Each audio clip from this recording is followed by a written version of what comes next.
Chapter 1. A Boy from Pisa. In the quiet city of Pisa, Italy, a boy was born on February 15th, 1564. His name was Galileo Galilei. Pisa was famous for its leaning tower, but for Galileo the city was full of much more than famous buildings. It was full of questions. Questions about life, about nature, about the stars. Galileo was not born into a rich family.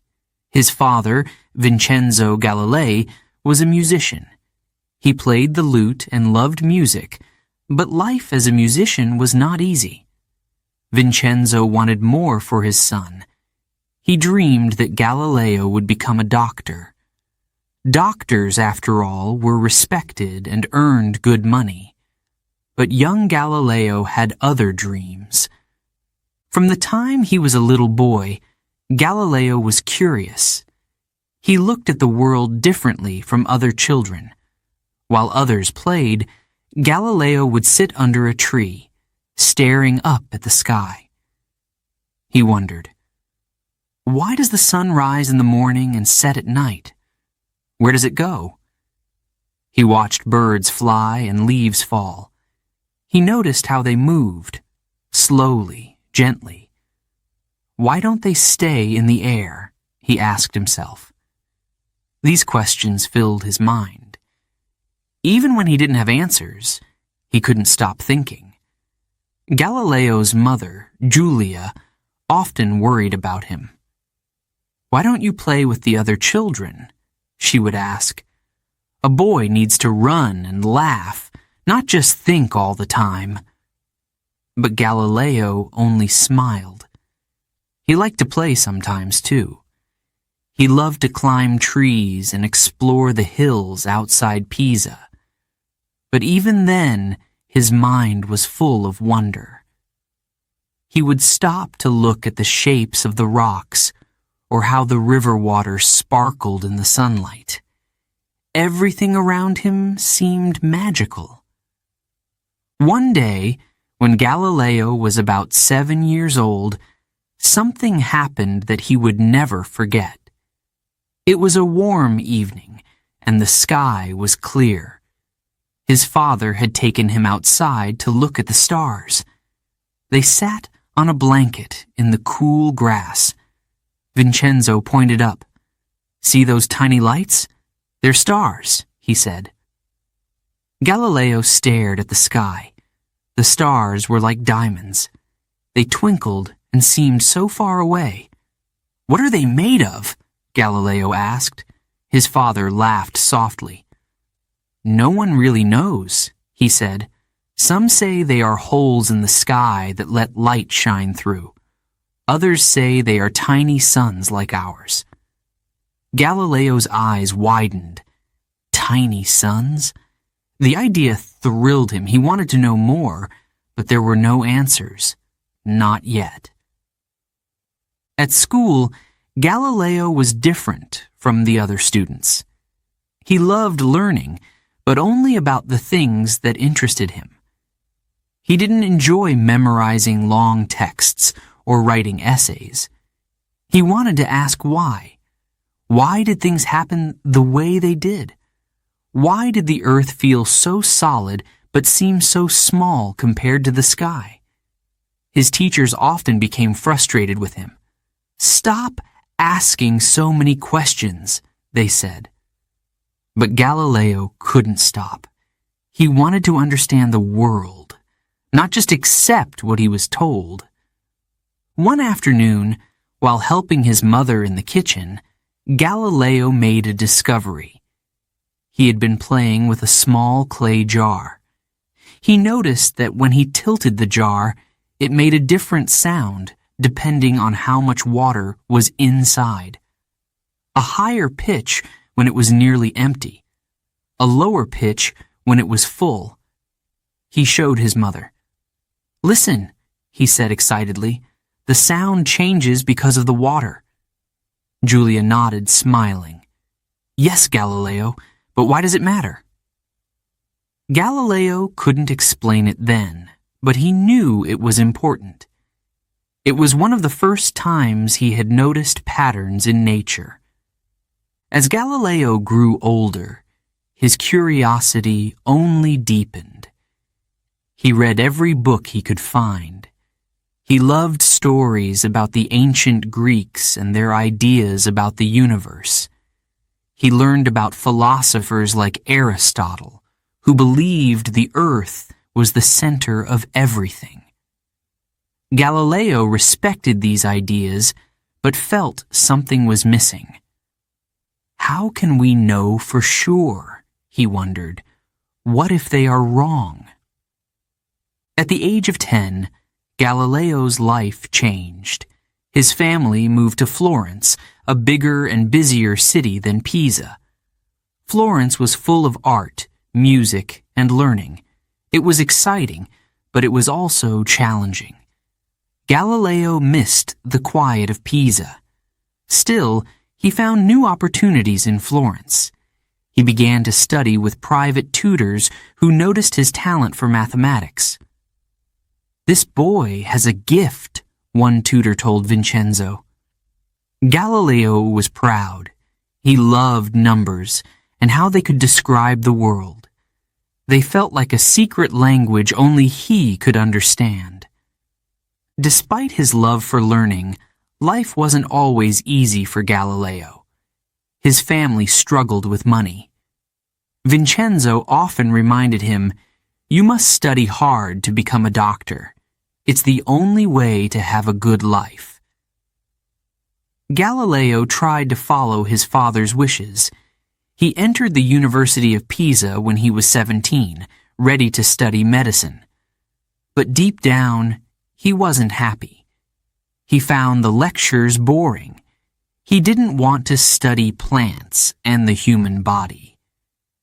He wanted to study the stars, the earth, and the way things moved. One day at university, Galileo attended a lecture about mathematics. The professor spoke about geometry and the beauty of shapes. Galileo was amazed. He realized that math wasn't just about numbers. It was a tool to understand everything. From that moment, his path became clear. He would not become a doctor. He would follow his true passion, science. But leaving medicine wasn't an easy decision. His father was furious. "You're throwing away your future," Vincenzo shouted. "No one makes money with mathematics." Galileo was sad to disappoint his father, but he couldn't ignore his heart. He promised himself that one day he would make his family proud. Galileo's love for discovery grew stronger each day. He began experimenting with objects, testing how they moved. He watched pendulums swing back and forth. He dropped balls from different heights to see how fast they fell. People around him thought he was odd. Some even laughed. "Why waste time on such silly things?" they said. But Galileo didn't care. He knew these experiments would help him find answers to his questions. By the time Galileo was in his early 20s, his ideas were starting to take shape. He believed the world was full of patterns waiting to be discovered. Every star, every drop of water, every grain of sand had a story to tell. He just needed to listen. As he looked back on his childhood in Pisa, Galileo realized how much it had shaped him.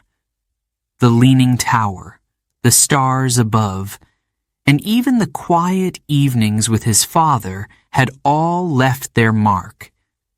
They had given him a deep love for learning and a hunger for truth. Galileo didn't know it yet, but his journey was only beginning. The stars still called to him, and he was determined to answer. He was ready to change the way people saw the world. Forever. Chapter 2. The Music of the Spheres. Galileo's father, Vincenzo Galilei, was not a scientist. He was a musician. He played the lute, a beautiful stringed instrument, and his music filled their home with life. Galileo loved the sound of his father's playing. The soft, gentle notes seemed to tell stories without words. Music wasn't just noise to Vincenzo. It was a language, a way of understanding the world. From an early age, Vincenzo taught Galileo to listen. "Pay attention," he would say. "Every note has meaning. Every sound has a pattern." Galileo took his father's words to heart. He listened not just to music, but to the world around him. He noticed the rustling of the wind in the trees. He heard the steady rhythm of raindrops on the roof. He even listened to his own footsteps, soft on the dirt paths of Pisa. One evening, as Vincenzo tuned his lute, he called Galileo to his side. "Do you know why the strings make different sounds?" he asked. Galileo shook his head. Vincenzo explained, "It's because of their length and tightness. The shorter the string, the higher the note." Galileo's eyes lit up. He plucked the strings himself and listened closely. His father was right. Each string made a unique sound, and the pattern fascinated him. Music wasn't just about sound for Galileo, it was about discovery. He began to notice patterns everywhere. The way birds flapped their wings in a rhythm, the way waves rolled onto the shore, one after the other. The world, he realized, was full of hidden music. All you had to do was listen. One day, Vincenzo showed Galileo something extraordinary. He placed 2 strings side by side and plucked them. When they were the same length, they made the same note. But when one string was half as long, it made a note that was higher, exactly double the pitch. "Do you hear it?" Vincenzo asked. "That's harmony. It's mathematics in music." Galileo's jaw dropped. He had never thought about numbers in this way before. Numbers weren't just for counting. They could explain beauty. They could explain sound. Galileo became obsessed with finding patterns in music. He spent hours watching his father work. Vincenzo experimented with strings and sounds, trying to create new musical scales. "You see," he told Galileo, "music and science are not so different. Both are about understanding how things work." These words stayed with Galileo for the rest of his life. But Galileo's love of music wasn't just about numbers. It was about emotion. When his father played, Galileo felt something deep inside him. Joy, sadness, wonder. Music had the power to move people. This, too, was a kind of pattern. A pattern of feelings. Galileo began to wonder, could the whole universe be like this? Could the stars and planets follow their own music, their own harmony? One night, as Vincenzo played a slow, haunting melody, Galileo looked up at the sky. The stars were bright and countless, scattered like tiny sparks across the darkness. He thought about what his father had said, about harmony and mathematics. Could the stars have their own rhythm? Could the planets follow a kind of cosmic music? The idea thrilled him. He couldn't prove it, but he felt in his heart that it was true. Galileo began to see connections everywhere. When the wind blew through the trees, it sounded like a flute. When he dropped a pebble into a pond, the ripples spread out in perfect circles, like the notes of a song. Even the way people walked had a rhythm, slow or fast, soft or loud. Galileo realized that patterns weren't just in music. They were in everything. One day, Galileo's father gave him a special gift. It was an old, worn lute, smaller than the one Vincenzo played. "This is for you," his father said. "Learn to play, learn to listen." Galileo was overjoyed. He practiced every day, plucking the strings and listening to the notes. At first, his fingers stumbled. The notes were messy, but over time, he improved. The more he played, the more he felt connected to the music. It wasn't just about making sound. It was about understanding the world. Galileo's brothers and sisters sometimes teased him. "Why do you spend so much time with that lute?" they asked. "You should be outside playing games." But Galileo didn't mind. The lute was his way of exploring. Each string, each note, was like a tiny mystery waiting to be solved. As he grew older, Galileo's curiosity only deepened. He began to ask bigger questions. If music could have patterns, could the stars? Could the planets? These thoughts kept him awake at night. He would lie on his back, staring at the sky, and imagine the universe as one great symphony. Each star, each planet, was like a note in a song too vast and beautiful to hear. One evening, as Vincenzo played a lively tune, Galileo interrupted him. "Father," he asked, "do you think the stars have music?" Vincenzo smiled. "Perhaps," he said. "The ancient Greeks believed the heavens made music. They called it the music of the spheres." Galileo's heart raced. The music of the spheres. The idea was like a spark in his mind. He imagined the planets spinning in space, each one creating its own sound. Together, they would make a harmony, a perfect, endless song. Galileo couldn't stop thinking about it. The music of the spheres became a dream, a mystery he wanted to solve. He didn't have the tools to prove it, but he believed that mathematics was the key. Just as numbers explain the notes of a lute, they could explain the movements of the stars. Years later, when Galileo became a scientist, he often thought of his father. Vincenzo had taught him more than just music. He had taught him how to listen, to sounds, to patterns, to the universe itself. Music and science were forever linked in Galileo's heart.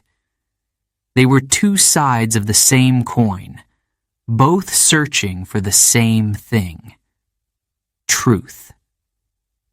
Even as an adult, Galileo would sometimes close his eyes and imagine the music of the spheres. He could almost hear it, the hum of the planets, the rhythm of the stars. It was a song that no one could hear, but he believed it was there. And that belief drove him to explore, to discover, and to change the way we see the universe. Galileo's childhood in Pisa had given him curiosity. His father's music had given him the tools to understand it. Together, they had planted the seeds of a mind that would one day unlock the secrets of the cosmos. For Galileo, the universe was not silent. It was alive, full of sound and wonder. All he had to do was listen. Chapter 3. The Apple That Fell, But Not on Galileo. In the quiet garden of his family home, Galileo sat under a tree. The air was warm, and the leaves rustled gently in the breeze. It was a peaceful afternoon, but Galileo's mind was far from quiet. His thoughts were full of questions. He always had questions. As he sat there, lost in thought, something happened. A small apple fell from the tree above him. It landed softly on the grass, just a few feet away. Most people wouldn't think twice about such a simple event. But Galileo wasn't like most people. He stared at the apple for a moment. Then, he picked it up and held it in his hands. Why did it fall? He wondered aloud. And why did it fall straight down, not sideways or up? He turned the apple over, examining it as if it might hold the answer. The question seemed simple, but the more he thought about it, the more mysterious it became. Galileo stood up and looked at the tree. He noticed the way the branches stretched upward, reaching for the sunlight. The apples hung from their stems, still and quiet. Yet, when one let go, it fell straight to the ground. Why? What force pulled it down? Galileo's heart raced. He felt as though he were on the edge of a great discovery, even if he didn't yet know what it was. Later that evening, Galileo sat at the dinner table with his family. He couldn't stop thinking about the apple. His younger siblings were laughing and talking, but Galileo barely noticed. He was deep in thought. "Galileo," his father said, interrupting his silence, "what's on your mind?" Galileo blinked and looked up. "The apple," he said simply. His father raised an eyebrow. "What about it?" Galileo hesitated. How could he explain the strange feeling the falling apple had given him? "Why did it fall straight down?" he asked. His father smiled faintly and shrugged, "Because that's what apples do." But Galileo wasn't satisfied with this answer. After dinner, Galileo went back outside. The garden was quiet now, bathed in the soft light of the moon. He sat under the same tree and stared up at the sky. The stars twinkled as if they were winking at him, sharing a secret. "Do the stars fall?" he whispered. "Do they follow the same rules as the apple?" These questions burned in his mind, and he knew he wouldn't rest until he found answers. As the weeks passed, Galileo began experimenting. He climbed trees and dropped small objects, watching how they fell. He noticed that heavier objects didn't fall faster than lighter ones. This surprised him. Most people believe that heavy things should fall faster, but Galileo's experiments showed otherwise. He repeated his tests over and over, just to be sure. Each time, the result was the same. The objects fell at the same speed, no matter how heavy they were. Galileo's discoveries made him feel both excited and confused. If heavy objects didn't fall faster, then what made them fall at all? What force was at work? He didn't have the tools to answer these questions yet. But he didn't let that stop him. He kept thinking, kept testing, and kept dreaming. One day, while walking through the streets of Pisa, Galileo saw something that caught his attention. Workers were unloading heavy sacks of grain from a cart. They were dropping the sacks onto the ground, one by one. The sacks hit the ground with a dull thud, raising small clouds of dust. Galileo stopped and watched. He noticed how the sacks all fell straight down, no matter how high they were dropped from. He felt a spark of understanding. "It's not just apples," he thought. "Everything falls this way." Galileo began to see falling objects everywhere he went. A child dropped a toy. A bird's feather floated to the ground. Even raindrops falling from the sky followed the same pattern. The world was full of falling things, and Galileo's curiosity grew with each new observation. But not everyone understood his fascination. "Why are you so interested in falling apples?" his friends teased him. "What's the big deal?" Galileo laughed, but didn't try to explain. How could he make them see what he saw? To them, an apple was just an apple. To Galileo, it was a key to unlocking the secrets of the universe. At the University of Pisa, where Galileo studied, he continued to explore his ideas about falling objects. He shared his experiments with his professors, but many of them didn't believe him. Aristotle said heavy objects fall faster, they argued. And Aristotle was never wrong. But Galileo wasn't convinced. "Have you ever tested it?" he asked them. They shook their heads. Galileo felt frustrated. How could they be so sure if they had never tried it for themselves? Determined to prove his point, Galileo decided to conduct a bold experiment. According to legend, he climbed to the top of the Leaning Tower of Pisa. With a crowd of students and professors watching, he dropped two objects of different weights from the tower. Both objects hit the ground at the same time. The crowd gasped. Galileo's theory was right. Heavy objects did not fall faster than light ones. For Galileo, it was a moment of triumph. But for some of his professors, it was a challenge to their old beliefs. Galileo's experiment made him both famous and controversial. People began to talk about the young man who dared to question Aristotle. Some admired his courage. Others thought he was arrogant. Galileo didn't care what people thought. He cared about the truth. Even as his ideas gained attention, Galileo remained humble. He knew there was still so much he didn't understand. Why did objects fall at all?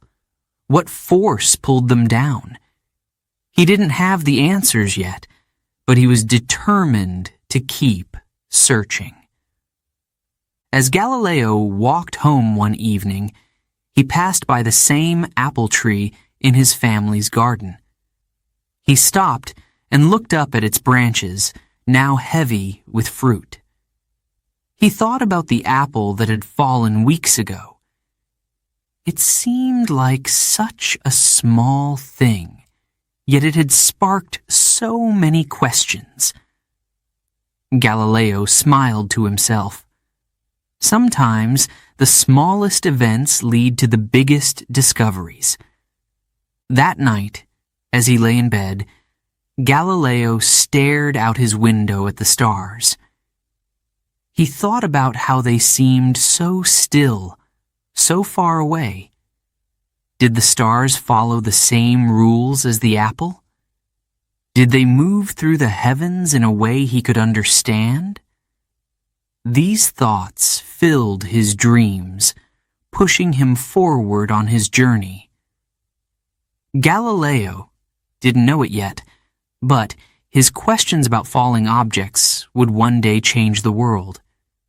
He would go on to make discoveries that no one had imagined. But it all began with a single moment, an apple falling softly to the ground, and a boy who dared to ask, "Why?" Chapter 4. A New World of Numbers. When Galileo arrived at the University of Pisa, his father was proud. Vincenzo Galilei had worked hard to send his son there. He dreamed that Galileo would become a doctor, a man of great respect and wealth. Medicine, Vincenzo believed, was the only way to guarantee a successful life. But Galileo's heart, it told him something different. At first, Galileo tried to follow his father's wishes. He sat in long lectures about the human body. He read heavy books filled with descriptions of illnesses and cures. The professors spoke about blood, bones, and treatments. But to Galileo, it all felt wrong. He didn't dislike medicine, but he couldn't connect with it. It didn't spark his curiosity. He felt restless. One day, as Galileo walked through the university courtyard, he heard a voice that stopped him in his tracks. It was a professor giving a lecture outside, speaking to a group of students. The subject was mathematics. Galileo couldn't help himself. He joined the group, standing quietly at the back, listening. The professor spoke about shapes and angles, about patterns in the natural world. Galileo felt a jolt of excitement. For the first time, something made sense. Numbers, he realized, were not just for counting. They were a language, a way to describe the world. After that day, Galileo couldn't stay away from the mathematics lectures. Whenever he had free time, he sneaked into the classrooms where they were taught. He sat at the back, scribbling notes and soaking up every word. He learned about geometry, algebra, and the ancient ideas of the Greeks. Each new concept opened his mind further. He felt like he had discovered a secret world. But Galileo's fascination with mathematics soon became a problem. His medical studies began to suffer. He spent more time solving equations than reading about diseases. His professors noticed. So did his father. Vincenzo received a letter from the university. It said that Galileo was falling behind in his studies. Vincenzo was furious. He wrote back, demanding that his son focus on medicine. But Galileo couldn't do it. His heart was pulling him in another direction. One evening, Galileo sat with his father in their family home during a holiday break. The air was tense. Vincenzo paced the room, his voice sharp. "You promised me you would study medicine," he said. "Do you want to waste your life on numbers?" Galileo sat quietly, his head down. Finally, he looked up. "Father," he said softly, "math isn't just numbers. It's everything. It explains how the world works. I can't ignore it." Vincenzo stared at his son. He didn't understand, but he saw the determination in Galileo's eyes. He sighed and shook his head. "You're making a mistake," he said. But Galileo didn't think so. Back at the university, Galileo threw himself into his new passion. He read every book on mathematics he could find. He learned about the great thinkers, Pythagoras, who had discovered the relationship between music and numbers, Euclid, whose geometry described the shapes of the world, and Archimedes, who had uncovered the secrets of levers and balance. These men became Galileo's heroes. Their ideas inspired him. They made him believe he could uncover new truths, too. One of Galileo's favorite places at the university was the cathedral. It wasn't because of the prayers or the artwork, though both were beautiful. It was because of the chandelier. The large metal chandelier hung high above the ground. It swayed gently back and forth, moved by the breeze or the footsteps of visitors. Galileo noticed something strange about it. No matter how far the chandelier swung, it always took the same amount of time to complete one swing.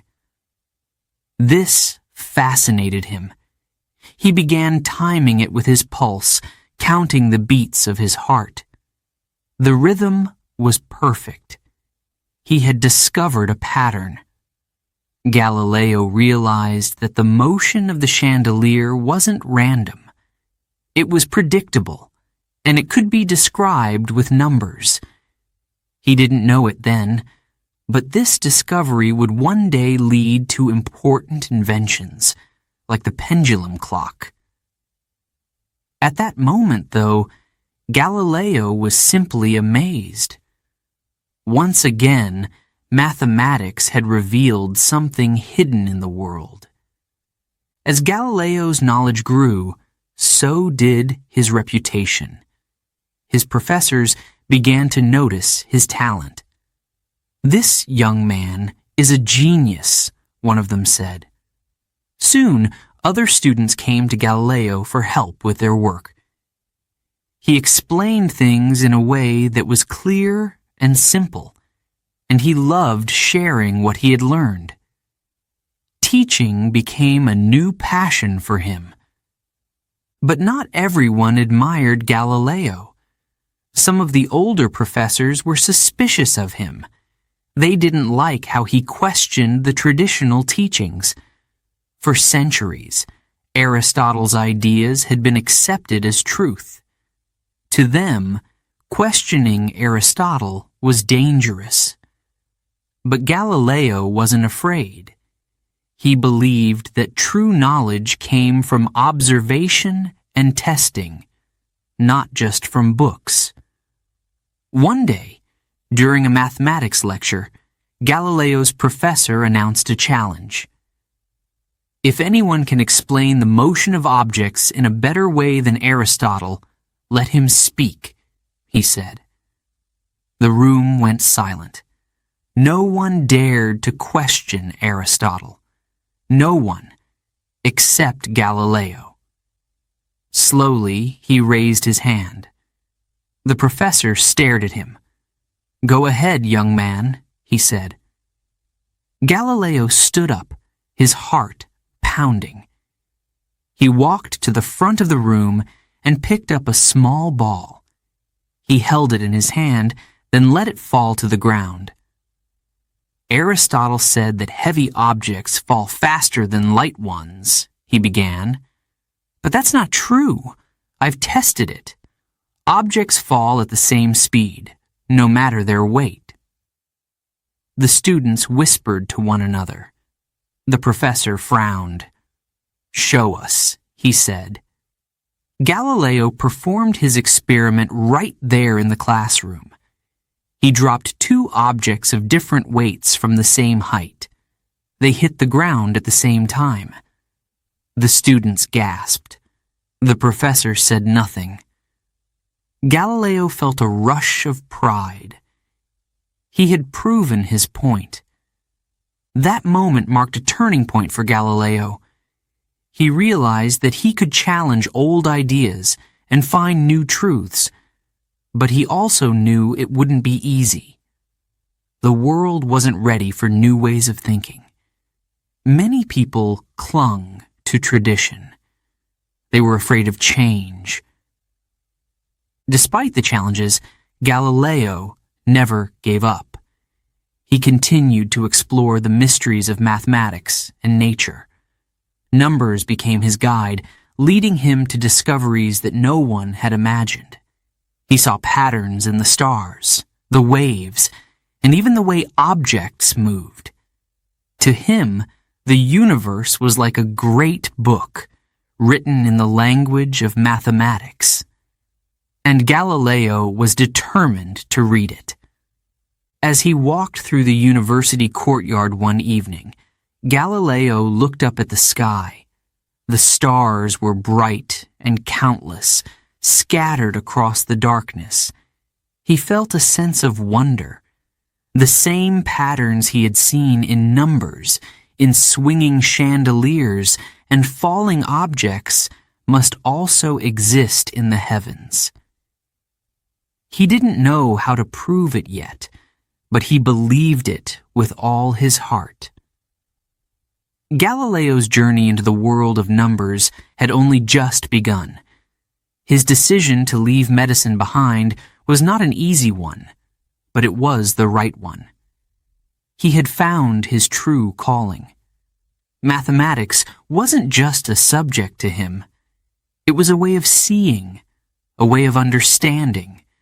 It was, as he would later say, the language of the universe. Chapter 5. Starry Nights in Padua. Galileo arrived in Padua in 1592. The city was busy and full of life.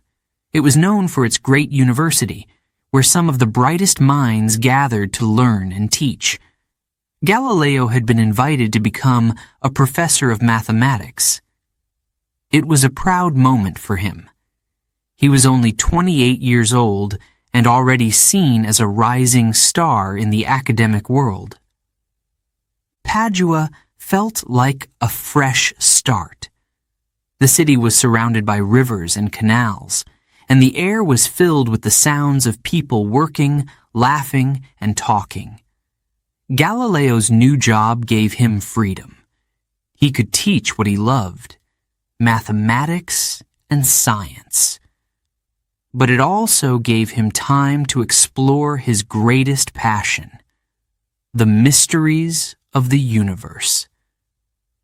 Galileo's evenings in Padua were his favorite. After long days of teaching, he would step outside and look up at the night sky. The stars were bright and countless, scattered like tiny jewels across the darkness. Galileo couldn't stop staring. He wondered, what were they made of? How far away were they? Did they move? These questions filled his mind, keeping him awake late into the night. The more Galileo looked at the stars, the more he wanted to understand them. But his eyes alone weren't enough. He needed something to help him see better, to bring the stars closer. He began to think of how he could create a tool for this purpose. He had heard of a new invention from Holland, a device called a spyglass. It allowed people to see faraway objects more clearly. Galileo was curious. He decided to make one himself. With steady hands and a sharp mind, Galileo began experimenting. He worked late into the night, grinding glass into lenses and fitting them into tubes. It wasn't easy. Sometimes the lenses didn't fit. Sometimes the images were blurry. But Galileo didn't give up. After weeks of hard work, he finally built a spyglass of his own. He held it up to his eye and looked at a distant tower.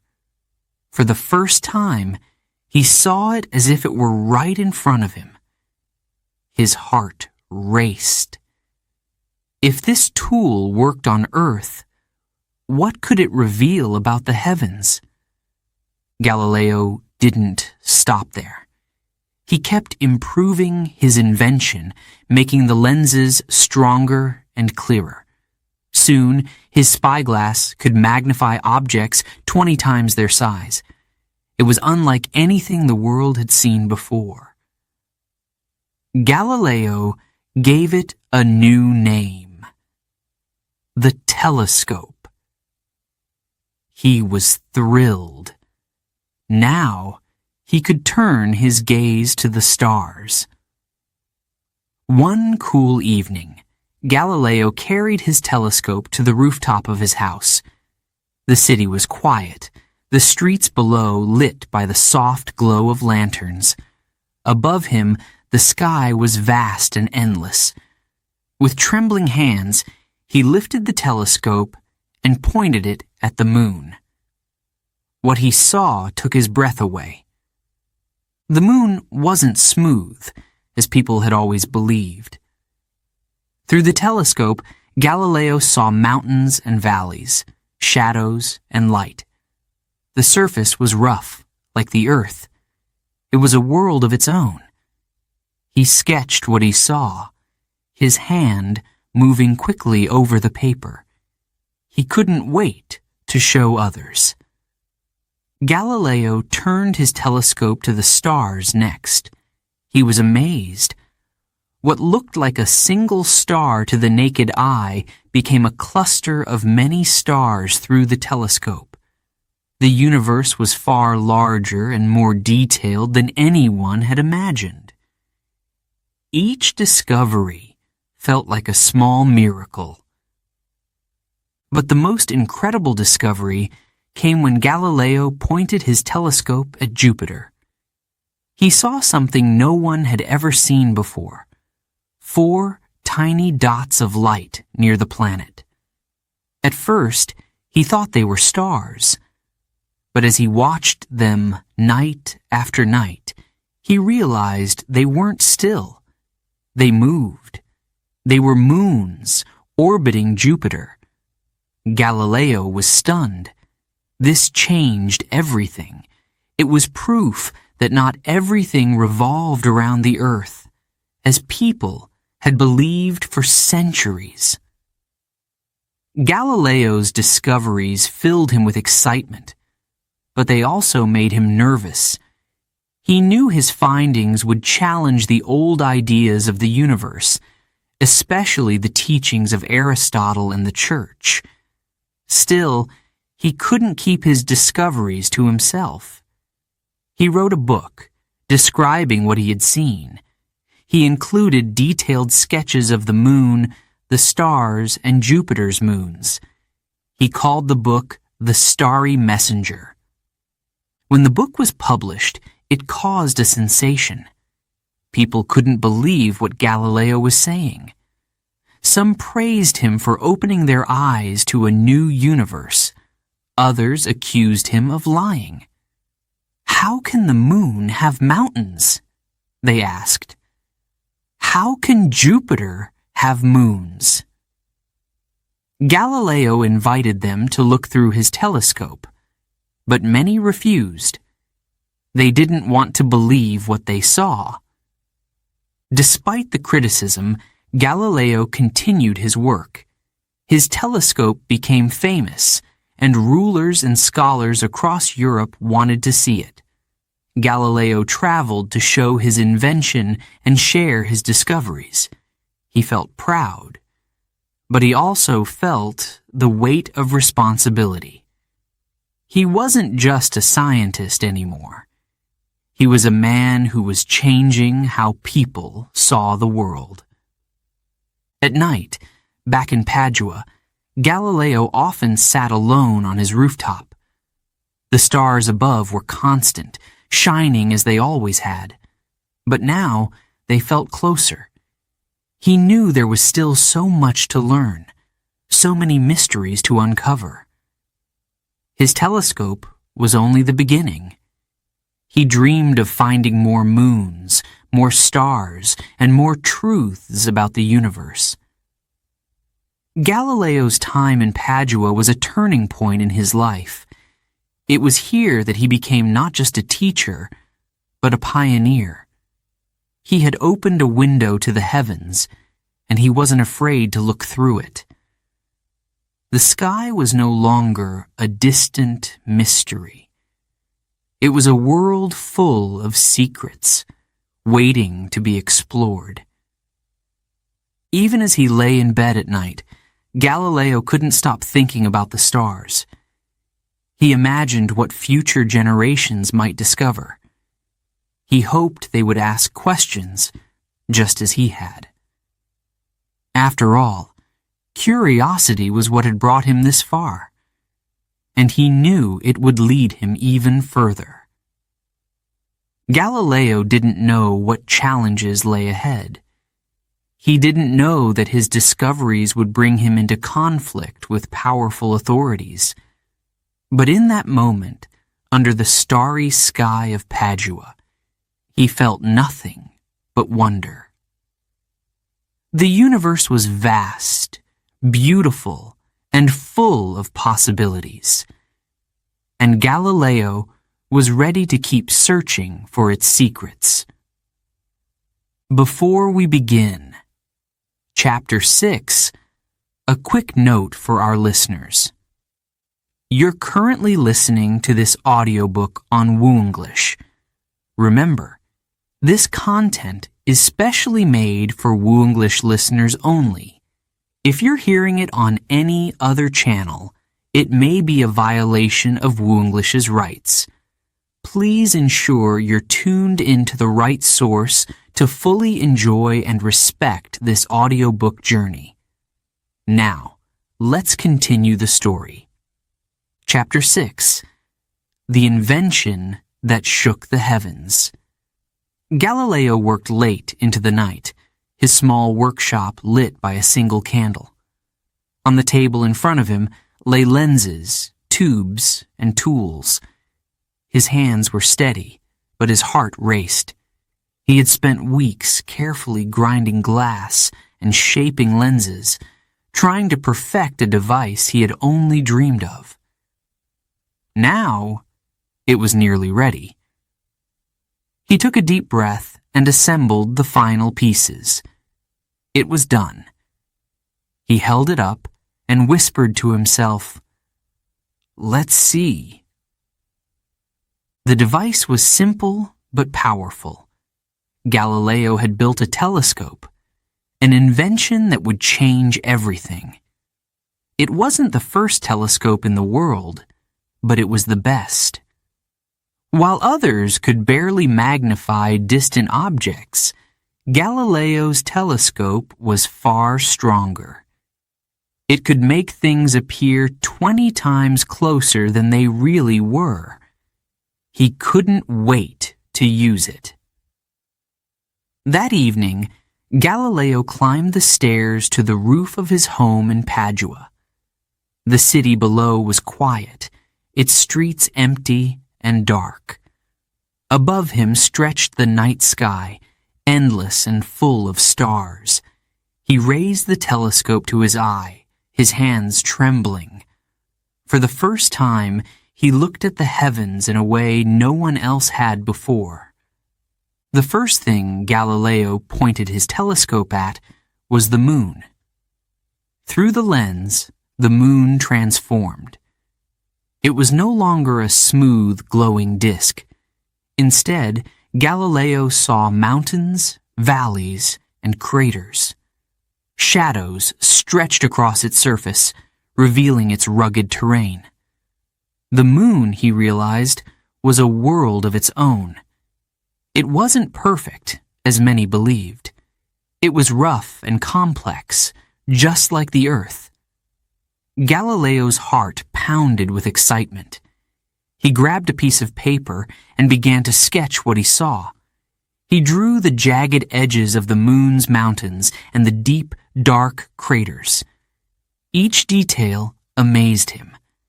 How could no one have seen this before? He felt as if he were discovering a new land, a place no one had ever visited. But Galileo didn't stop there. He turned his telescope toward the stars. What looked like tiny pinpoints of light to the naked eye became clusters of stars through his telescope.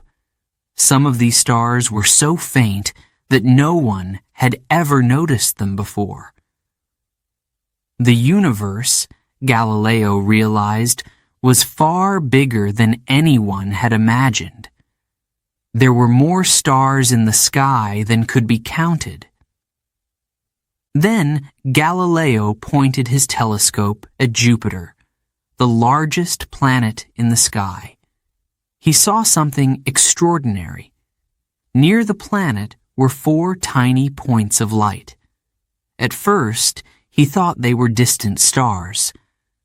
But as he watched night after night, he noticed something strange. The points of light moved. They weren't fixed like stars. They were moons, orbiting around Jupiter. This was a revolutionary discovery. For centuries, people believed that everything in the universe revolved around the Earth. But here was proof that it wasn't true. These moons revolved around Jupiter, not the Earth. The old idea that the Earth was the center of everything began to crumble. Galileo was filled with a mix of emotions. He was thrilled by what he had seen, but he also knew that his discoveries would cause controversy. People didn't like to have their beliefs challenged. Still, Galileo couldn't keep this to himself. He had to share what he had found. He began writing about his discoveries, describing the wonders he had seen through his telescope.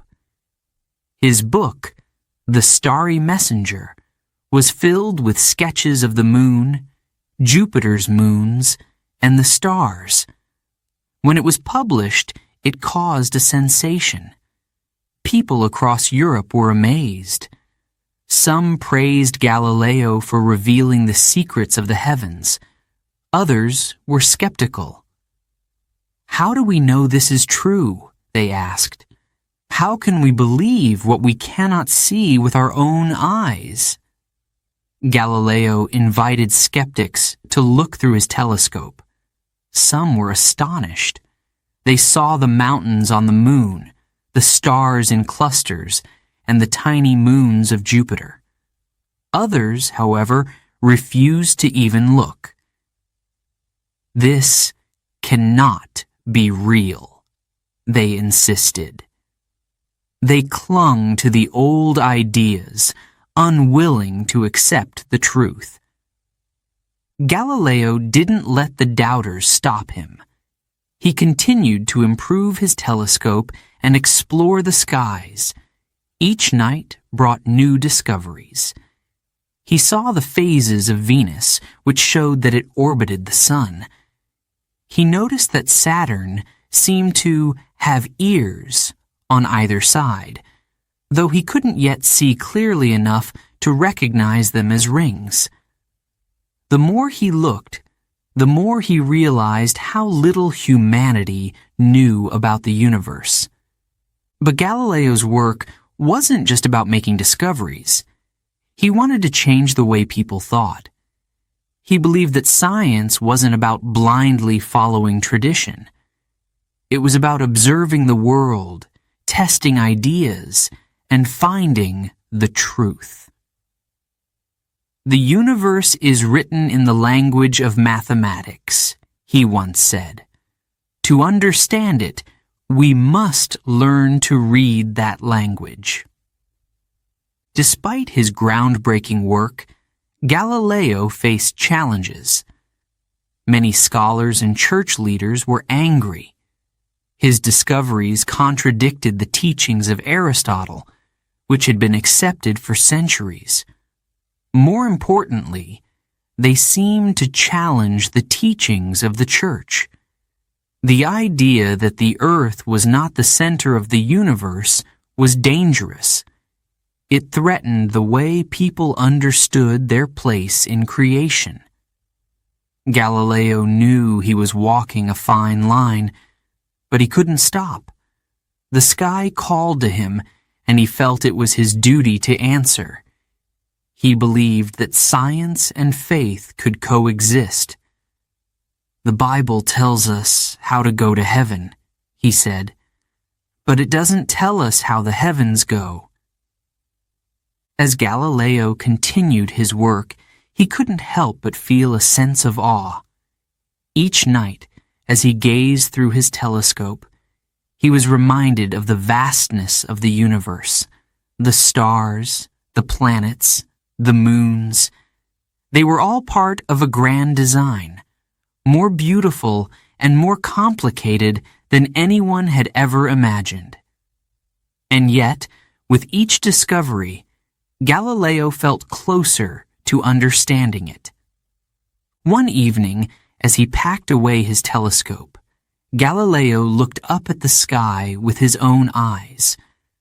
The stars seemed smaller and dimmer now, compared to what he had seen through his invention, but they still held their magic.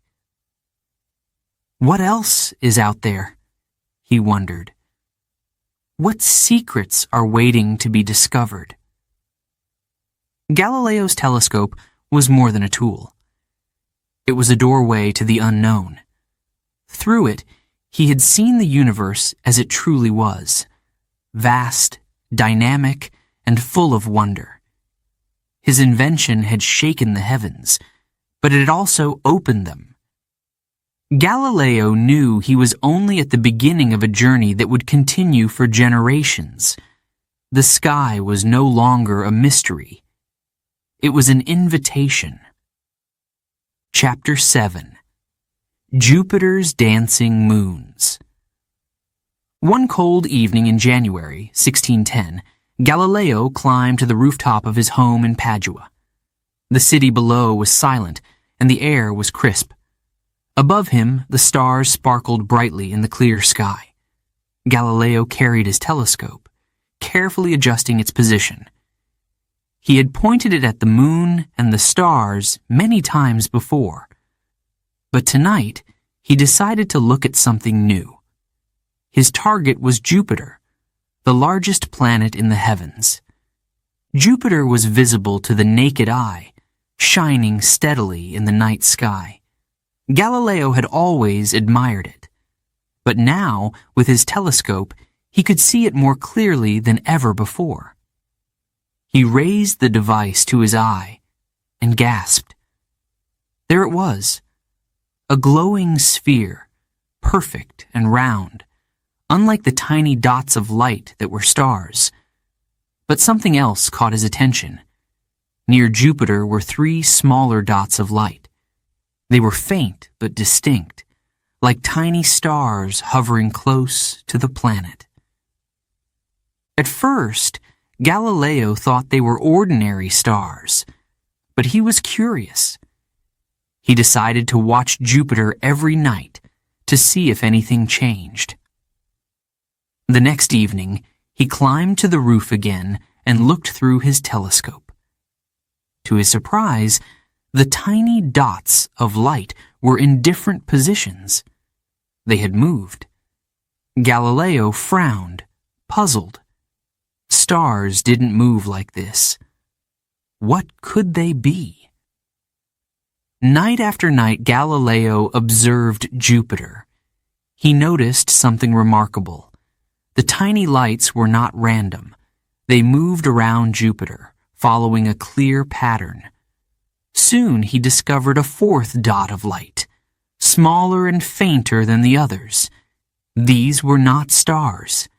They were moons.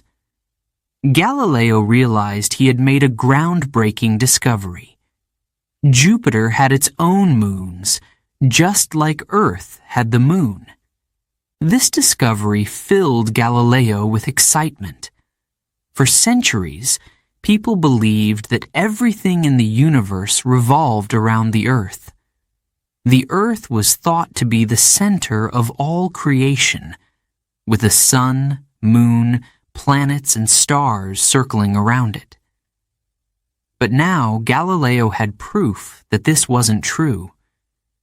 Jupiter's moons showed that not everything revolved around the Earth. The old ideas were wrong. Galileo named the 4 moons after the powerful Medici family who ruled Florence and were his patrons. He called them the Medicean stars. He believed this discovery would bring him great fame and help secure support for his work. But Galileo's discovery was about more than fame. It was about truth.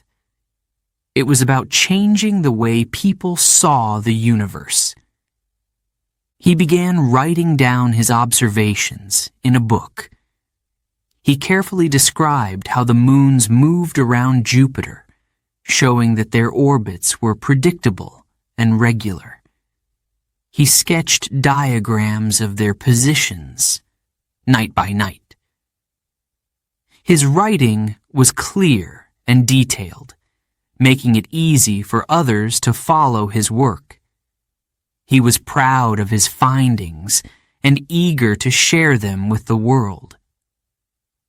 When Galileo's book, The Starry Messenger, was published, it caused a sensation. People were amazed by what he had discovered. The idea of moons orbiting Jupiter was shocking. It proved that the heavens were not as simple as people had believed. The universe was far more complex and far more beautiful. But not everyone welcomed Galileo's discoveries. Many scholars and religious leaders were deeply upset. For centuries, the teachings of Aristotle and the Church had gone unchallenged.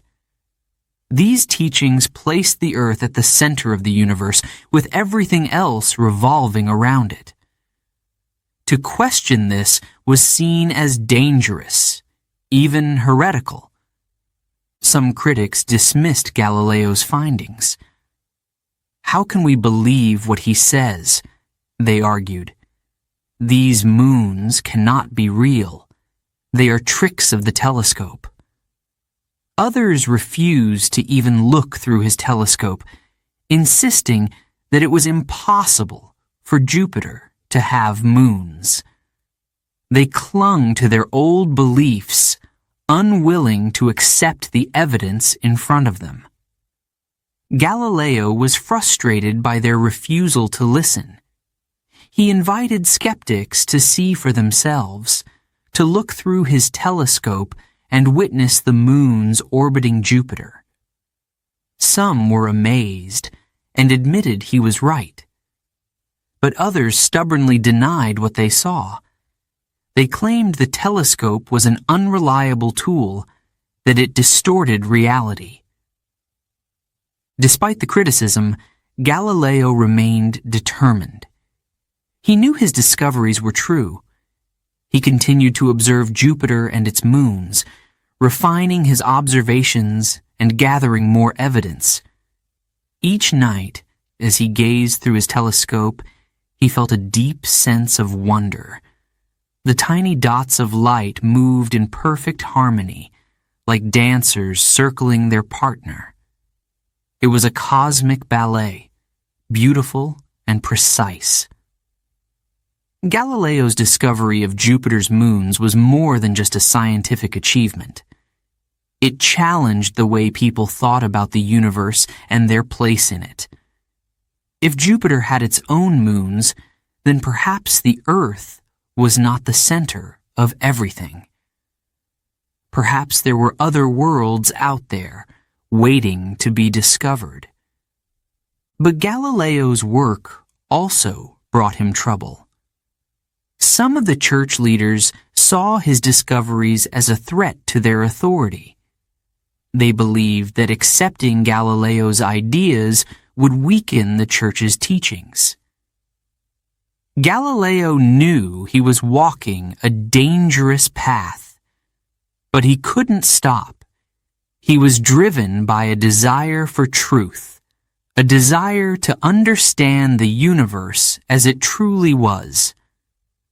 As time went on, Galileo's telescope revealed even more wonders. He saw the phases of Venus, which proved that it orbited the sun. He saw Saturn, though his telescope wasn't strong enough to show its rings clearly. He even observed the Milky Way, discovering that it was made up of countless stars. Each discovery confirmed what Galileo had long suspected. The universe was far larger and more complex than anyone had imagined. The Earth was not the center of everything. It was just one small part of a vast, mysterious cosmos. One night, as Galileo gazed at Jupiter and its moons, he felt a sense of peace. The tiny lights moved steadily, following their orbits without fail.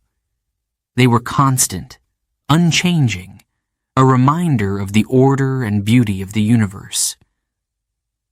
Galileo smiled. Despite the challenges he faced, he felt lucky to witness such wonders. He knew he was part of something much bigger than himself. Galileo's discovery of Jupiter's moons changed the course of history. It challenged old ideas and opened the door to new ways of thinking. It showed that science was not about accepting what others said, but about questioning, observing, and discovering. Galileo's telescope had revealed a universe full of surprises, a universe waiting to be explored. And though many doubted him, Galileo believed in the power of truth. The moons of Jupiter danced in the heavens, and Galileo had seen them. No amount of denial could change that. Chapter 8. A Dangerous Idea. Galileo's telescope had opened the heavens. He had seen the craters on the moons of Jupiter, and the stars in their endless clusters. Each discovery brought him closer to a daring conclusion. The Earth, he believed, was not the center of the universe. It moved. It revolved around the sun, just as Copernicus had suggested many years before. The idea was thrilling, but it was also dangerous. For centuries, people believed that Earth was the center of everything. This belief wasn't just scientific. It was deeply tied to religion. The church taught that God had placed the earth at the center of creation. To question this was to question God's plan. It was more than a scientific debate. It was a challenge to authority, tradition, and faith. But Galileo couldn't ignore the evidence. His telescope showed him truths that no one could deny. The phases of Venus proved it orbited the sun. Jupiter's moons revolved around their planet, not Earth. And the stars seemed farther away than anyone had imagined, spread across an infinite universe. Galileo felt sure Copernicus was right. Galileo decided to share his ideas. He believed that people deserved to know the truth. Science is not a threat to faith, he told his friends. It is a way of understanding God's creation. He began writing and speaking about his discoveries. His passion was clear, his excitement contagious, but not everyone was ready to listen. In 1616, Galileo published a letter defending the ideas of Copernicus. He wrote that the Earth was not stationary. It moved around the sun, part of a larger, dynamic universe. He argued that this did not contradict the Bible. The Bible, he explained, taught spiritual truths, not scientific facts. But his words stirred controversy. Some scholars and priests were furious. How dare he question the teachings of Aristotle and the Church, they said. Who is he to claim such things? They accused Galileo of arrogance, of trying to overturn centuries of knowledge. The idea that the earth moved seemed ridiculous and deeply threatening. Galileo tried to stay calm. He invited his critics to look through his telescope. "See for yourselves," he said. Some did and were astonished by what they saw, but others refused.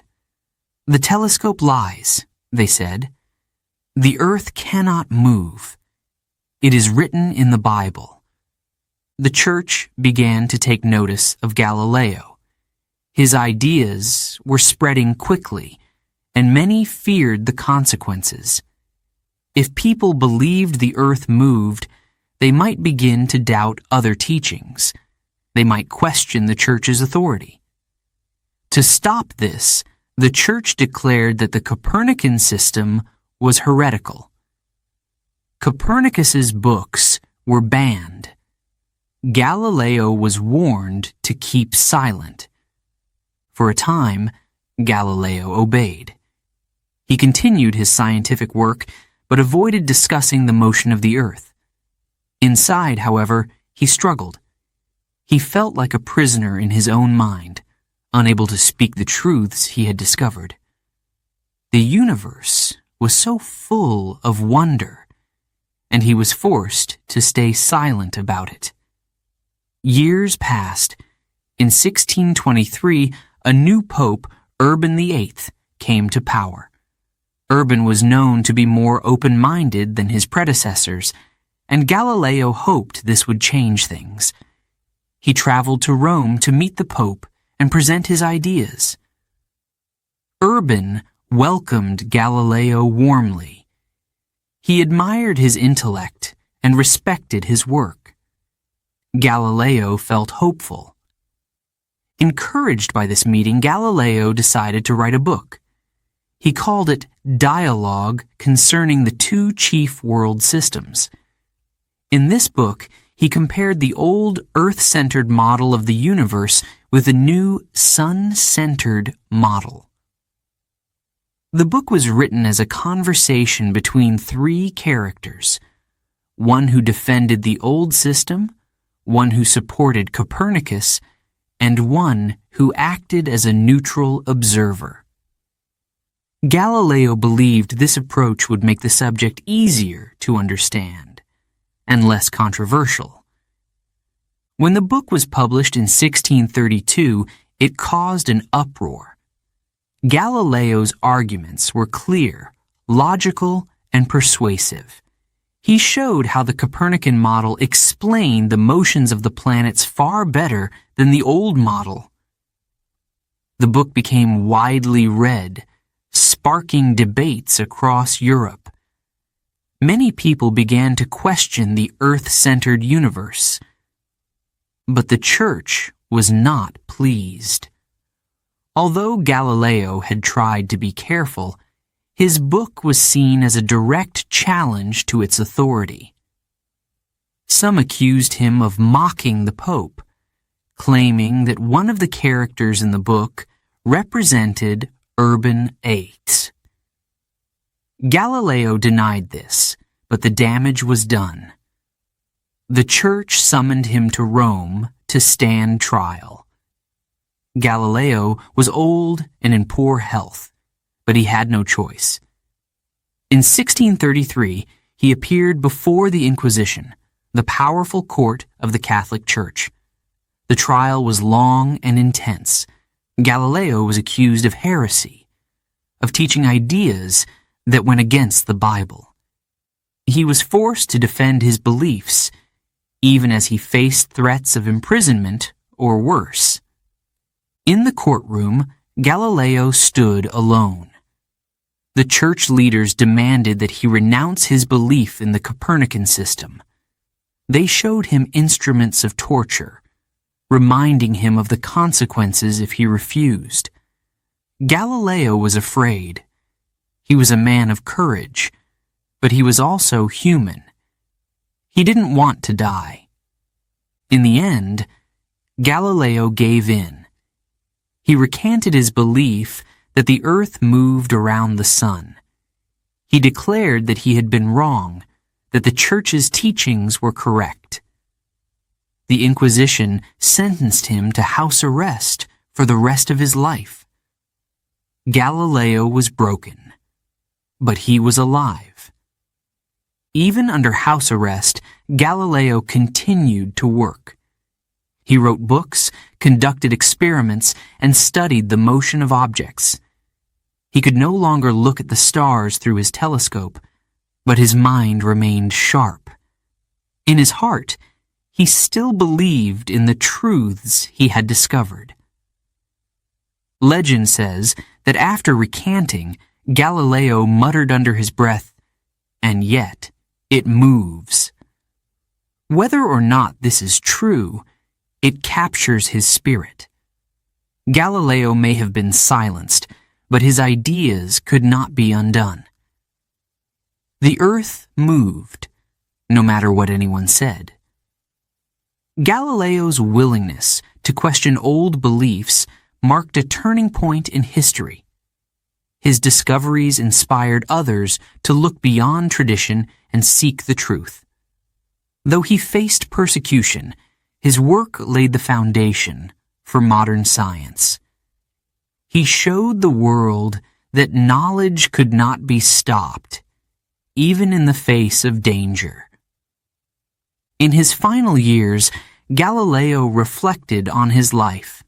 He thought about the stars he had seen, the moons of Jupiter, and the endless mysteries of the universe. He knew he had been part of something greater than himself. The earth moved, the heavens danced, and Galileo had dared to watch. Chapter 9. The Wrath of Rome. Galileo's books were like sparks in the darkness. They lit up the minds of people across Europe. Readers marveled at his discoveries, the craters on the moon, the moons of Jupiter, and the idea that the earth was not the center of the universe. His book, Dialogue Concerning the Two Chief World Systems, became famous quickly. Some called it a masterpiece. Others called it dangerous. In cities and towns, people debated the ideas in Galileo's book. Some were excited. They saw the universe in a new way and wanted to know more. But others were furious. They said Galileo was wrong, that his ideas went against tradition and the teachings of the church. The book caused a storm of controversy. In Rome, church leaders read Galileo's work with growing anger. They believed his ideas challenged the authority of the church. For centuries, the church had taught that the earth was the center of God's creation. Galileo's writings suggested otherwise. If the earth was not the center, what did that mean for their teachings? What did it mean for their power? The church decided they had to act. In 1632, they summoned Galileo to Rome. He was ordered to appear before the Inquisition, the powerful court of the Catholic Church. The Inquisition had the power to question, punish, and silence anyone they believed was a threat to the church. For Galileo, this was a terrifying moment. He was 68 years old, in poor health, and afraid of what might happen. News of Galileo's summons spread quickly. His friends begged him not to go. "Stay in Padua," they said. "They will destroy you in Rome." But Galileo knew he had no choice. If he refused to go, the church would send for him by force. And so, in early 1633, Galileo left his home and began the long journey to Rome. The road to Rome was cold and lonely. Galileo traveled slowly, his mind heavy with worry. He thought about his discoveries, about the moons of Jupiter and the phases of Venus. He thought about his telescope, the tool that had shown him the secrets of the universe. Would all his work be erased? Would he be silenced forever? When Galileo arrived in Rome, the city was quiet but tense. The Inquisition wasted no time. He was summoned to the court and questioned about his book. The judges were powerful men, dressed in dark robes, their faces stern. They demanded to know why he had written about the earth moving around the sun. "These ideas are dangerous," they said. "They go against the teachings of the church.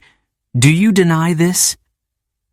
Galileo stood before them, trembling but determined. "I wrote the truth," he said. "My observations with the telescope prove that the earth is not the center of the universe. The evidence is clear. I only seek to share what I have seen." The judges were not satisfied. They accused Galileo of heresy, of spreading ideas that could confuse and mislead people. They told him he must take back his words, that he must say he was wrong. Galileo hesitated. To deny his discoveries would go against everything he believed. But to refuse could cost him his life. The trial continued for weeks. Each day, Galileo faced hours of questioning. The judges pressured him, demanding that he admit his ideas were false. They reminded him of what had happened to others who had defied the church. Galileo knew about the torture chambers. He knew about the burning stakes. Alone in his cell at night, Galileo wrestled with his thoughts. He remembered the nights on his rooftop in Padua, staring through his telescope at the stars. He thought about the moons of Jupiter, the phases of Venus, and the mountains of the moon. He knew his discoveries were true. But was the truth worth his life? The Inquisition gave Galileo one last chance. They showed him the instruments of torture, their cold metal gleaming in the dim light. "Do you recant your ideas?" they asked. Galileo's voice shook as he answered. "I do," he said. He had no choice. He was too old, too weak to endure what might come if he refused. On June 22, 1633, Galileo was brought before the court to hear his sentence.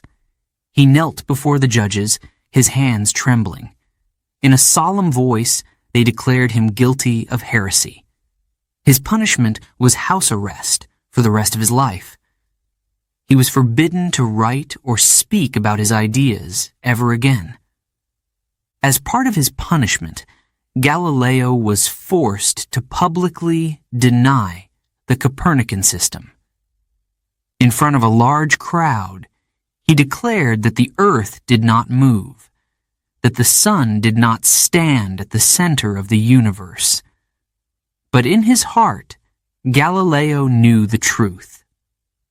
Legend says that as he stood up after recanting, Galileo whispered under his breath, "And yet it moves." Whether or not this is true, The words capture Galileo's spirit. He might have been forced to deny his discoveries, but the truth could not be undone. The earth moved, no matter what anyone said. Galileo returned to his home near Florence, where he lived under house arrest. He was not allowed to leave or receive visitors without permission. Guards watched him closely, ensuring that he followed the church's orders. The once great scientist was now a prisoner. But even under house arrest, Galileo's mind remained sharp. He continued to study and write in secret. He focused on new areas of science, including the motion of objects and the forces that govern the natural world. His work laid the foundation for the study of physics, inspiring future scientists like Isaac Newton. Galileo's books, though banned in his lifetime, continued to spread across Europe. His discoveries could not be silenced. People read his works in secret, passing them from hand to hand.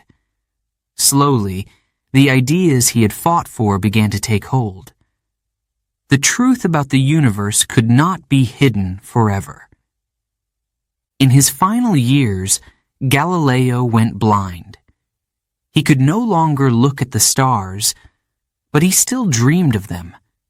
He imagined the moons of Jupiter dancing around their planet, the Earth spinning quietly through space, and the sun shining at the center of it all. Despite everything, Galileo remained hopeful. He believed that one day people would understand the truth. Galileo died in 1642, still under house arrest. He did not live to see his ideas accepted, but his legacy endured. Decades later, scientists proved that he had been right all along. The Earth did move around the sun. Galileo's courage and determination had changed the way people saw the universe. Though he faced the wrath of Rome, Galileo's spirit could not be broken. He had dared to question, to observe, and to discover.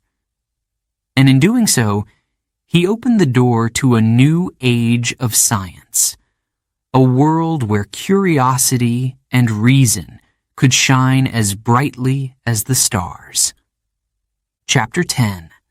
The Trial of the Stars. In the cold, dimly lit courtroom, Galileo stood before the Inquisition. The room was silent except for the faint crackle of torches on the stone walls. The faces of the judges were stern, their eyes fixed on the old man in front of them. Galileo, now 68 years old, felt the weight of their gaze. His heart pounded in his chest. This was the moment he had feared. The charges against him were read aloud. He was accused of heresy, of spreading dangerous ideas that went against the teachings of the Church. His book, Dialogue Concerning the Two Chief World Systems, was at the center of the trial.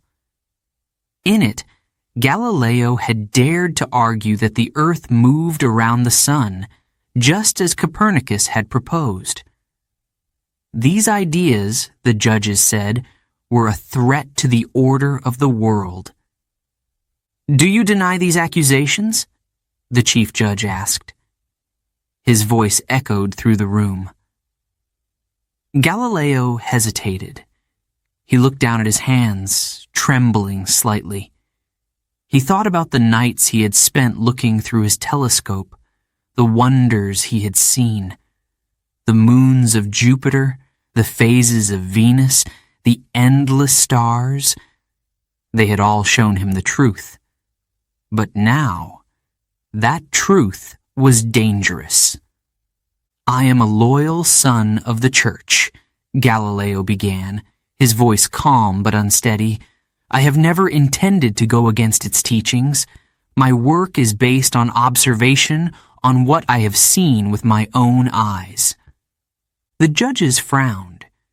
They were not interested in what Galileo had seen.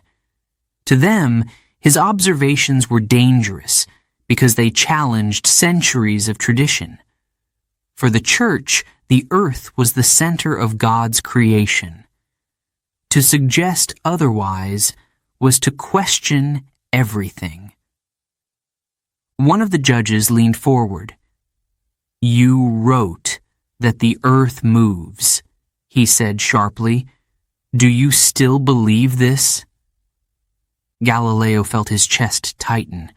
He wanted to shout, to tell them that his discoveries were real, that they could see the proof themselves if they only looked through his telescope. But he also knew what was at stake.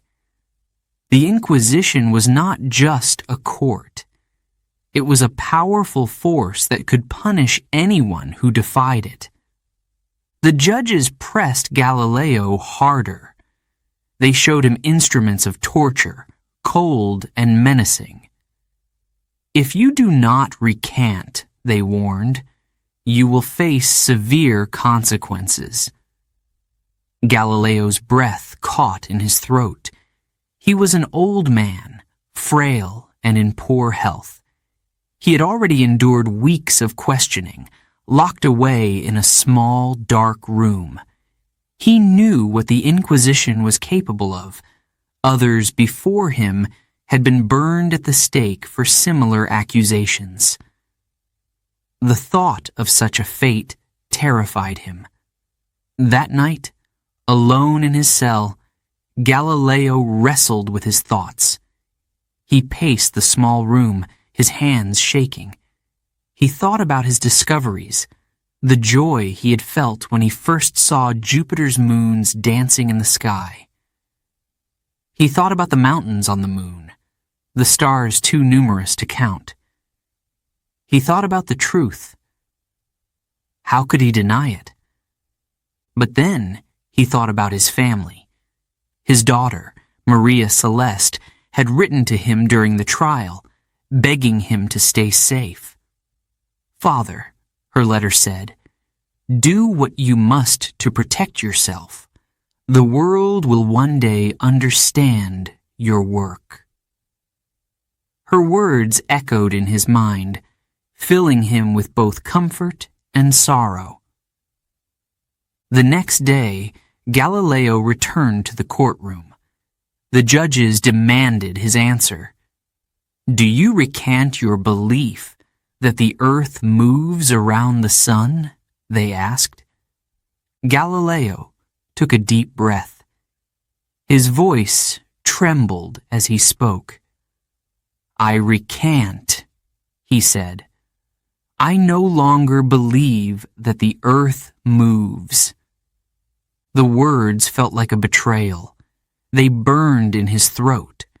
But Galileo knew he had no other choice. If he refused, he would face torture, or worse. By recanting, he could save his life, even if it meant denying everything he had worked for. The judges declared him guilty of heresy. His punishment was house arrest for the rest of his life. He was forbidden to write, teach, or speak about his discoveries. His book, Dialogue Concerning the Two Chief World Systems, was banned. Copies were burned, and Galileo's name was tarnished. The trial was over, but the pain lingered. As Galileo left the courtroom, legend says he muttered under his breath, "And yet it moves."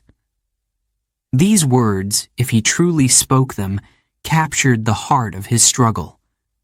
Galileo might have been forced to deny the truth, but the truth could not be changed.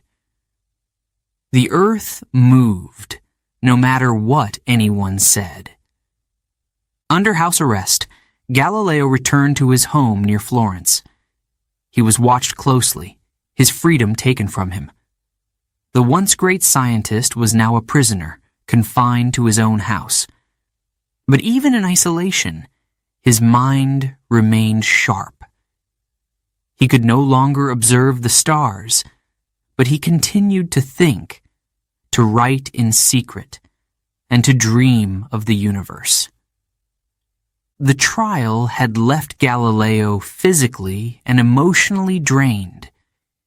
He was haunted by the memory of standing before the judges, by the words he had been forced to say. But he also found strength in the knowledge that his discoveries would not be forgotten. Others would carry his work forward. The truth could not be silenced forever.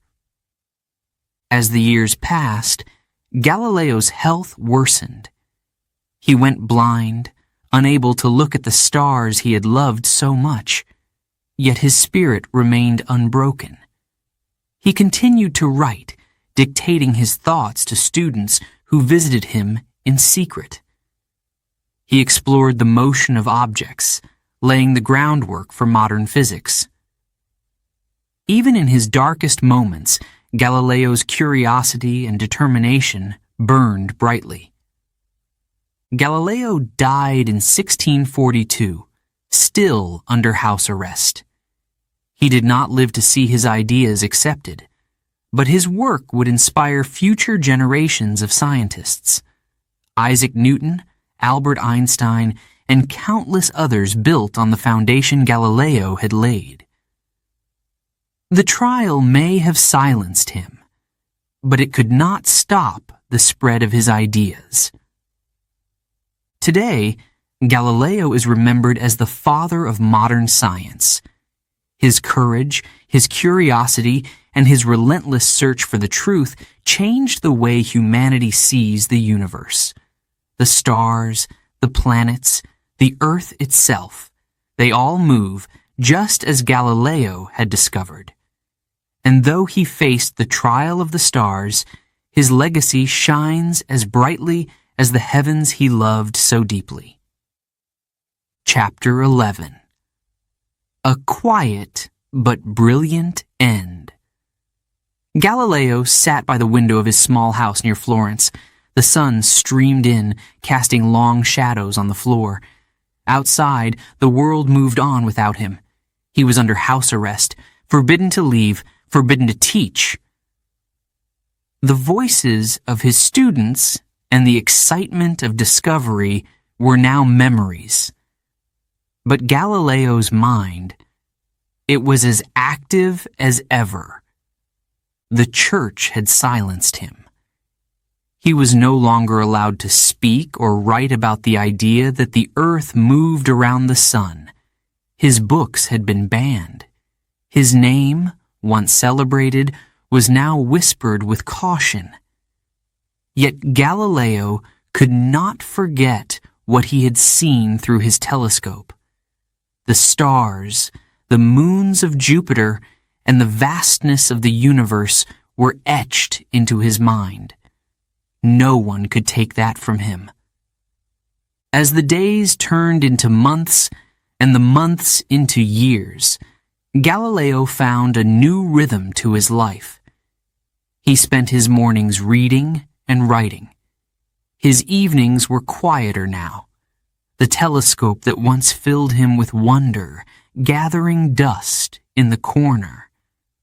Still, he did not stop working. He couldn't. Science was in his blood. Despite the restrictions placed on him, Galileo began a new project. He could no longer study the skies, but he turned his attention to something just as important, the motion of objects. He had noticed, even as a young man, that everything followed certain rules, whether it was an apple falling from a tree or a pendulum swinging back and forth. These rules, he believed, could be explained with mathematics. Galileo began writing down his ideas, carefully and methodically. His hands were slower now, but his mind was sharp. He described how objects moved, how they sped up, slowed down, or stopped. He explained the force of gravity, the invisible pull that made things fall. Each day, he worked in silence, pouring his knowledge onto the page. But Galileo's life was not without sorrow. Over time, his health worsened. His eyesight, once so sharp, began to fail. The stars he had loved so much became faint and distant. Eventually, he went completely blind. For a man who had spent his life observing the universe, it was a cruel loss. Yet even in darkness, Galileo's spirit did not fade. He continued to work, dictating his thoughts to loyal students who visited him in secret. Among these students was Vincenzo Viviani, a young mathematician who admired Galileo deeply. Viviani listened carefully as Galileo described his theories, writing them down word for word. "The world must know," Galileo said. "They will understand one day." Viviani promised to share Galileo's ideas with future generations. He knew that his teacher's work was too important to be forgotten. In his final years, Galileo completed one of his greatest works, 2 New Sciences. This book was not about the stars, but about the laws of motion and the strength of materials. In it, Galileo laid the foundation for modern physics. He explained ideas that would later inspire scientists like Isaac Newton. Though he was confined to his home, Galileo's mind reached far beyond its walls. The publication of 2 New Sciences was a triumph. Copies of the book were smuggled out of Italy and read across Europe. Even as the church tried to suppress his ideas, Galileo's voice found a way to be heard. Scientists in France, England, and beyond began to see the truth in his discoveries. The seeds Galileo had planted were beginning to grow. But Galileo's life was not without loneliness. His house was quiet, and he missed the lively discussions he once had with students and friends. Letters from his daughter, Maria Celeste, brought him some comfort. She encouraged him to stay strong, reminding him of the importance of his work. Her words were a source of strength during his darkest moments. One evening, as Galileo sat in his study, he thought about the stars. He couldn't see them anymore, but he could still imagine them. He remembered the first time he had pointed his telescope at Jupiter, the thrill of discovering its moons. He thought of the mountains on the moon, the countless stars in the Milky Way. These memories filled him with a quiet pride. He had seen the universe in a way no one else had before. As his health continued to decline, Galileo reflected on his life. He had faced criticism, ridicule, and even condemnation. Yet he had also made discoveries that would change the world. He knew that the fight for truth was never easy. But truth, he whispered to himself, always prevails. On January 8, 1642, Galileo passed away. The world he left behind was still deeply divided over his ideas, but his work had planted the seeds of a scientific revolution. Slowly, the truth began to emerge.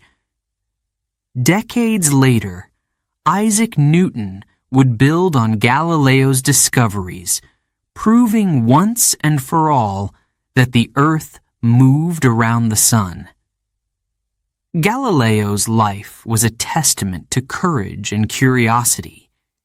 He had dared to question the world around him, to look beyond tradition and seek the truth. Even under house arrest, even in blindness, he had continued to dream. His legacy would inspire generations of scientists, thinkers, and dreamers. Today, Galileo is remembered as the father of modern science. His name stands alongside the greatest minds in history. The truths he uncovered, the motion of planets, the laws of physics, the vastness of the universe, remain as bright as the stars he once gazed upon. And though his final years were quiet, his brilliance will echo through time forever. Chapter 12. The Man Who Opened the Heavens. Galileo died in 1642, but his story was far from over. The old man who had gazed at the stars, who had dared to question the way the universe worked, left behind more than books and telescopes. He left behind a legacy that would change the world forever. For years after his death, Galileo's name was spoken in hushed tones. The church had silenced him, and his ideas were still considered dangerous. His books remained banned. His discoveries, though, could not be erased. Scientists across Europe whispered about the things he had seen: the mountains on the moons of Jupiter, and the stars scattered across the Milky Way. Slowly, the seeds of Galileo's ideas began to grow. Other scientists picked up where he had left off. They studied his works in secret, building on his discoveries. One of these scientists was Isaac Newton. Newton, inspired by Galileo's studies of motion and gravity, developed new laws of physics. He proved mathematically what Galileo had observed. The Earth was not the center of the universe. It moved, just as Galileo had said. Galileo's courage made this possible. He had shown the world that it was okay to ask questions. He had proven that the universe could be understood through observation and mathematics, not just tradition and authority. His work opened a door that could never be closed. In time, the world began to see Galileo differently. The church, once so opposed to his ideas, softened its stance. Nearly 100 years after his death, his books were removed from the list of banned works. People started to speak his name with respect, not fear. He was no longer a heretic. He was a hero. By the 18th century, Galileo's ideas were celebrated. Scientists and thinkers called him the father of modern science. They admired his determination, his curiosity, and his willingness to stand up for what he believed. Galileo became a symbol of human progress, of the courage it takes to seek the truth. In 1992, more than 350 years after his trial, the Catholic Church officially admitted that Galileo had been right. The Earth did move around the sun.